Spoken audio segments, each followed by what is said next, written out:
Mais je profite tant que c'est en train de se charger. Donc, je m'appelle Christophe Cesetti, je suis ancien contrôleur de gestion, personne n'est parfait, ancien responsable développement durable et aujourd'hui j'œuvre, parce que je ne travaille plus, moi j'ai choisi d'œuvrer, chez Valeureux, qui est une association qui cherche à actualiser les richesses, c'est-à-dire à remettre au goût du jour ce qu'est une richesse et essayer de la faire circuler, cette richesse, parce qu'on considère chez nous qu'un objet n'est pas une richesse tant qu'il ne circule pas. Et c'est cet éternel débat entre des ressources non exploitées et des besoins non assouvis. Comment on fait pour que ça se rencontre et que les deux puissent s'annuler, entre guillemets. Est-ce que je l'ai avec ça? Avec ça. Voilà, dans le sens là. Est-ce que ça, vous savez ce que c'est?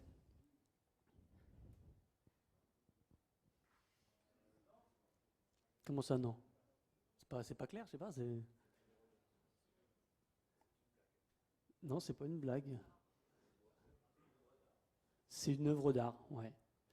Donc on est tous d'accord que c'est pas une pipe. C'est la représentation d'une pipe. On aurait pu mettre autre chose, hein, mais là, en l'occurrence, c'est René Magritte qui l'a peinte et elle est connue, cette peinture.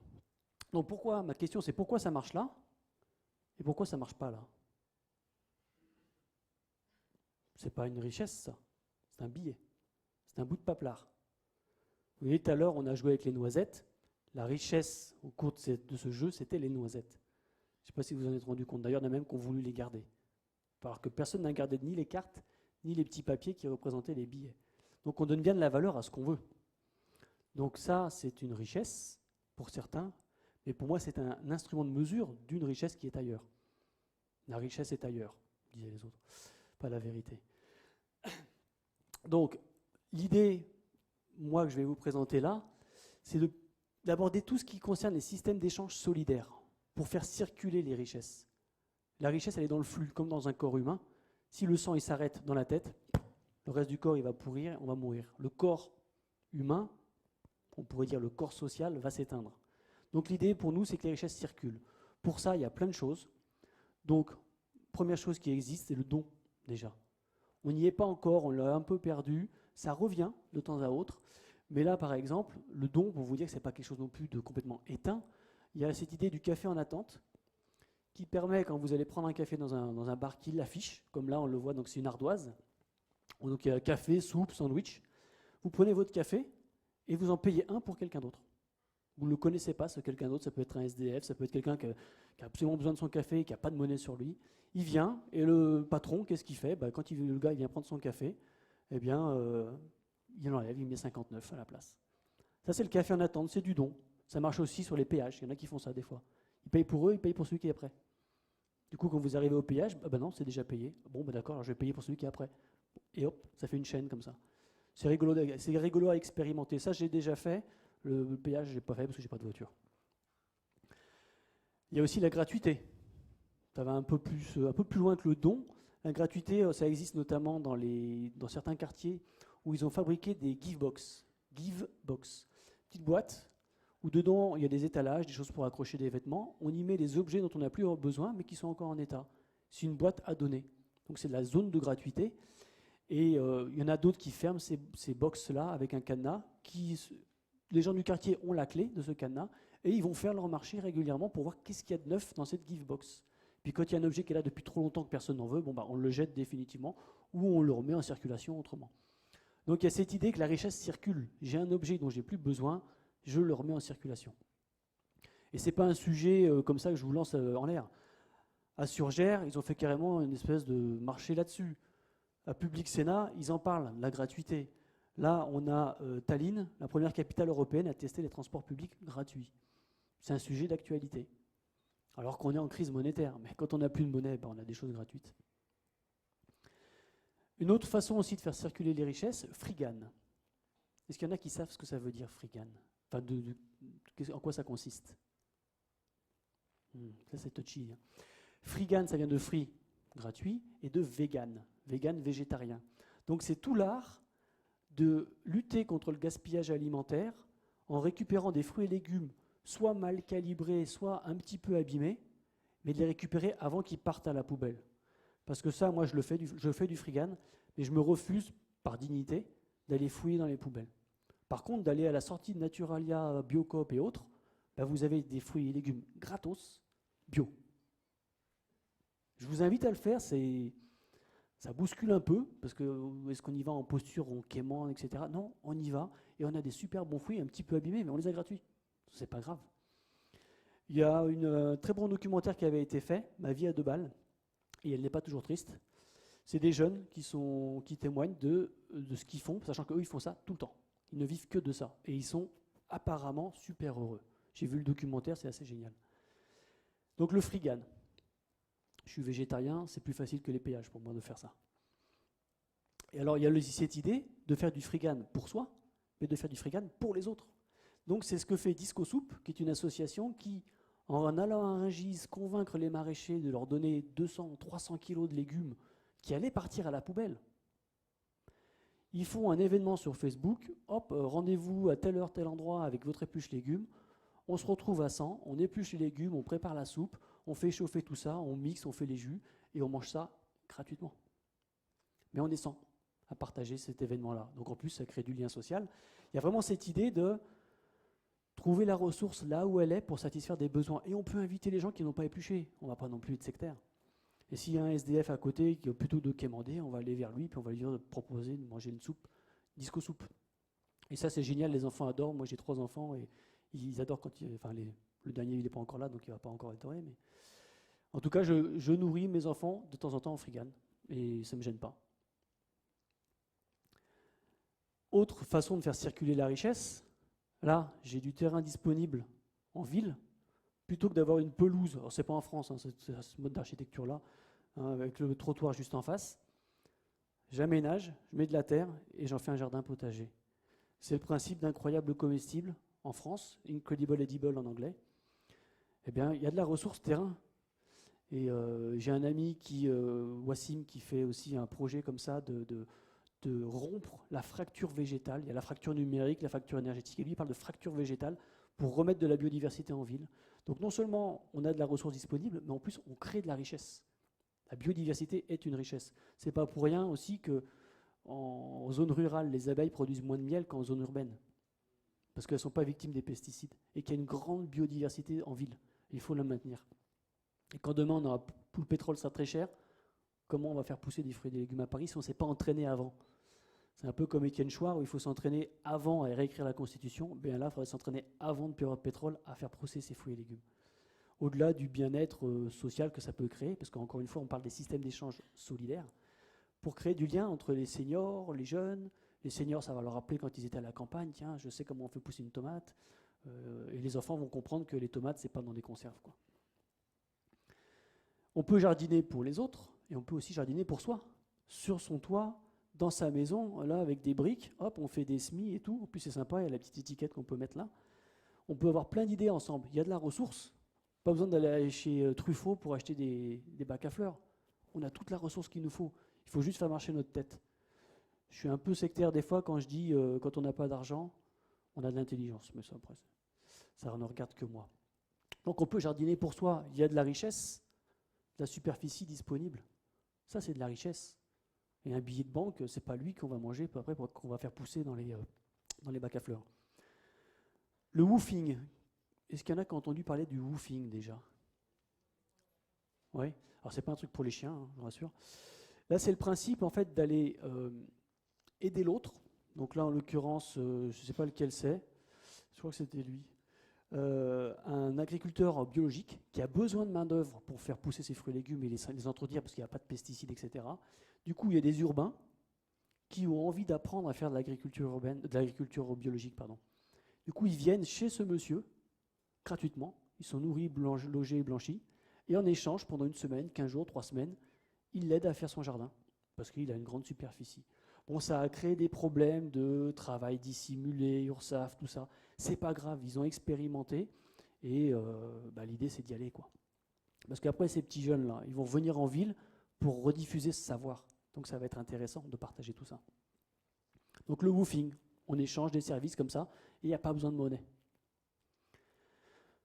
Du coup, on parlait de nourriture, d'agriculture, eh bien on peut troquer des graines, troquer des légumes. Tiens, troc des légumes, là, j'ai 15 kilos de pommes de terre, j'ai pas besoin de tout ça. Toi, tu as 25 kilos de courgettes, bah, on échange un peu de pommes de terre contre des courgettes. Pas de problème. Vous l'avez vu tout à l'heure, le troc, ça peut marcher. Plus compliqué si on n'aime pas le poisson, par exemple. Et puis, bien sûr, après, on peut aller au-delà des denrées alimentaires et des plantes. On peut aller sur les objets. Donc, My Recycle Stuff, qui permet d'échanger des objets. Donc, l'Internet nous permet de faire beaucoup de choses. C'est bien, on est dans le numérique humain ici. Donc, ça existe pour de vrai. Ça renvoie aussi l'idée du woofing à l'échange de savoir. Là, les réseaux d'échange réciproque de savoir, la Poste, le service courrier de la Poste l'avait mis en place. Enfin, je crois que ça tourne toujours d'ailleurs. Là, c'est j'ai un savoir. Allez, je suis contrôleur de gestion, donc je sais faire les tableaux croisés dynamiques. Qui ne sait pas faire? Moi, j'en ai besoin. Ok, bon, je viens t'aider, je viens te montrer comment on fait un tableau croisé dynamique. Et c'est tout. On partage nos savoirs, nos connaissances, la couture, le jardinage, etc. On n'a pas besoin de monnaie pour faire un réseau d'échange réciproque des savoirs. Donc ça, c'est aussi intéressant. Là encore, plein de ressources. La ressourcerie. Plein de ressources, des matériaux qu'on peut... Moi, je rêve de faire arriver... Je rêve d'arriver à faire ça. Il faut trouver les caisses qui permettent de faire ça, mais je trouve ça génial. Et donc c'est l'idée du upcycling aussi, donc j'ai repris ici. C'est on améliore un objet qui devient finalement une ressource secondaire, une matière première secondaire, et on l'améliore pour en faire autre chose. Comme un upgrade de logiciel, on fait un upgrade de matériel. Et du coup, il faut savoir aussi que dans la législation européenne, tout objet doit être d'abord, on doit voir si on peut le recycler, le réutiliser, le rénover, et éventuellement, après, on en fera un déchet ultime.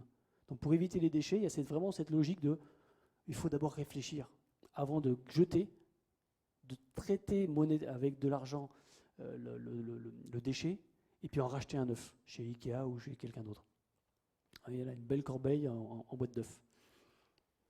Pour info, dimanche, Upcycling organise un événement au Sense Cube, dans le 12e, où on va, comme ça, avec des palettes, des pneus, fabriquer des choses. Donc s'il y en a qui veulent s'essayer, il faut d'abord s'entraîner pour arriver à le faire, parce que ce n'est pas toujours évident du premier coup. Mais du coup, on peut se prêter les outils grâce au site internet d'échange. Les ateliers solidaires, c'est une autre façon de faire des échanges solidaires aussi. Là, je ne sais pas réparer et faire la vidange de ma voiture, bon, on va se mettre à plusieurs et on va apprendre les uns les autres à vidanger la voiture. Là, on va apprendre les uns les autres à réparer un vélo. Et en plus, ça peut faire de la réinsertion sociale pour des gens qui sont en difficulté. Pas besoin d'euros non plus ici, de payer un vélo tout neuf et de jeter l'autre. Bien sûr, tout ça, ça renvoie à un autre système d'échange solidaire, que je trouve plutôt solidaire, c'est l'économie collaborative. Même si certains me diront, oui, bon, il y a quand même un gros business, il y a un gros business model, il y a beaucoup d'argent, etc. Ok, mais n'empêche que ça permet de démocratiser le fait qu'on peut ne pas s'attacher à un objet, mais plutôt au service que rend cet objet. Je ne suis pas là pour acheter une machine à laver, ça ne m'intéresse pas. Moi, ce qui m'intéresse, c'est le linge propre. Donc pour ça, je m'en fous de savoir si la machine m'appartient ou pas. C'est le principe de l'économie de la fonctionnalité également, qui parle de cette notion de j'achète une fonction, un service, mais je n'achète pas l'objet. Et charge aux fabricants de l'objet de faire un objet qui tienne très longtemps, 30 ans. Ma mère avait une machine pendant plus de 30 ans. Moi, j'ai du mal à la garder plus de 6 ans, la mienne. Mais donc là, c'est tout éclaté. Là, c'est pour la voiture, là, c'est pour le vélo, là, c'est pour l'hébergement, là, c'est pour le canapé. Là, c'est la machine du voisin, la machine à laver. Là, c'est pour la nourriture, le covoiturage. Chacun a son petit créneau et il se porte bien, il fait son business dessus et c'est super. Autre moyen de faire des systèmes d'échange solidaire, bien sûr, on l'a vu tout à l'heure, les monnaies complémentaires, je ne vais pas revenir dessus.